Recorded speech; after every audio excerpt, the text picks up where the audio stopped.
Nah, Bapak Ibu sekalian, kalau kita sering mendengar baja adalah mother of industry, bagaimana peranan baja hampir di semua lini, yang terbesar ada di sektor infrastruktur dan konstruksi, bahkan sampai ke peralatan rumah tangga. Dari seluruh konsumsi global, kurang lebih 1,7 miliar ton kebutuhan daripada baja itu sendiri. Tentu kalau kita melihat perkembangan global saat ini, China sudah memproduksi baja 1,3 miliar ton per tahun.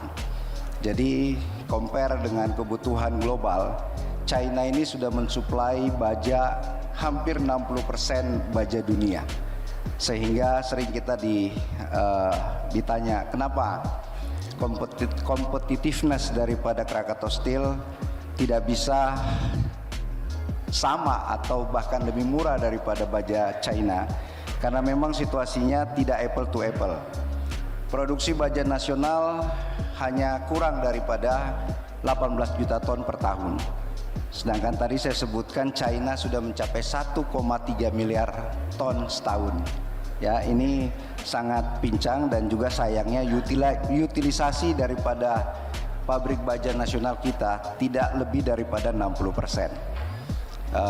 Ini menjadi kenyataan yang harus kita hadapi, namun tentu kita terus melakukan transformasi secara masif. Next. Nah, tadi tentu selalu dipertanyakan apa dampak ekonomi daripada industri baja tersebut. Dari Oxford Institute, dampak daripada industri baja, investasi $1 di rantai pasok itu memberikan dampak $2,5 US. Namun di industri terkaitnya jauh lebih besar, yaitu menghasilkan kurang lebih $13 US. Lalu kalau ditanya pekerjaannya, satu orang yang bekerja di industri baja, dampak di rantai pasoknya itu melahirkan 6,5 potensi pekerjaan. Lalu di industri terkaitnya sangat besar, yaitu 35 pekerjaannya. Sehingga ini yang menjadi driver yang harus kita dorong, sehingga kenapa baja itu selalu kita sebut sebagai mother of industry. Next.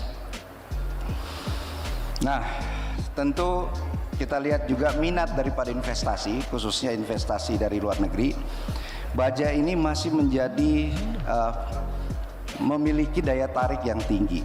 Bagaimana mineral dan batu bara ini menempati urutan pertama, dan baja ini kalau kita melihat kontribusi daripada surplus ekonomi 5 tahun terakhir, baja ini menempati urutan yang keempat, ya, di luar daripada nikel, mineral, CPO, dan baja. Ini menjadi daya tarik yang harusnya kita bisa menangkap peluang-peluang ini. Next. Nah, ini beberapa tahun lalu ekspor non migas selalu menjadi primadona. Namun di tahun-tahun terakhir ini justru ekspor komoditas non migas yang mendominasi kontribusi daripada surplusnya ekonomi nasional kita. Tadi saya sampaikan 5 ekspor utama komoditas nasional kita, yaitu besi dan baja menempati urutan yang keempat, ya, lalu disusul oleh nikel. Ini kita bicara ekspor, tentunya ekspor orientasi. Dan Krakatau Steel sudah memberikan kontribusi pajak sampai triwulan ketiga 2025, ini tidak kecil, kurang lebih sekitar 1,6 triliun. Lalu kinerja ekspor kita ini sudah melakukan eksportasi terutama negara-negara yang selalu mendengungkan green energy, ya, yaitu di Eropa.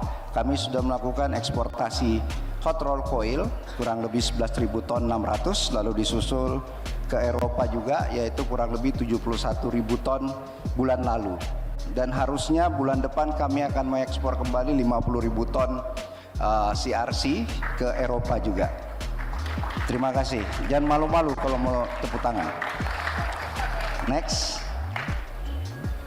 Nah, tentu di mana keberadaan daripada industri baja kita?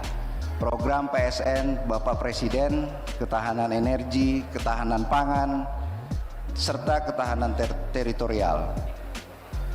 Di sini dalam hal ketahanan energi, kita membutuhkan kurang lebih 0,5 miliar ton pipa, ya.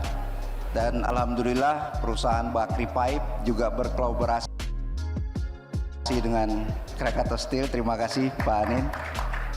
Dan rasanya juga kami masih membutuhkan kolaborasi dan sinergi dari para pengusaha HIPMI, karena 0,5 miliar ton ini bukan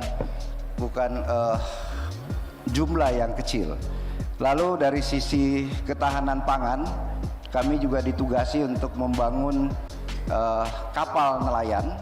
Ya, kemarin Wamen KKP sudah hadir ke tempat kita, sudah ke Cilegon, membicarakan bagaimana supply daripada plat Krakatau Steel bisa menyediakan 20.000 kapal untuk nelayan. Ditambah Giant Wall Sea, ini juga luar biasa kebutuhannya, pasti akan dengan semen Indonesia, ya, untuk bisa memberikan kepastian untuk mensuplai. Dari kebutuhan ketahanan teritorial, ini juga seperti Maung, itu juga suplainya baja dari Krakatau Steel, dan tentu kita masih membutuhkan downstream dan re-engineering dari teman-teman yang berkecimpung di industri ini.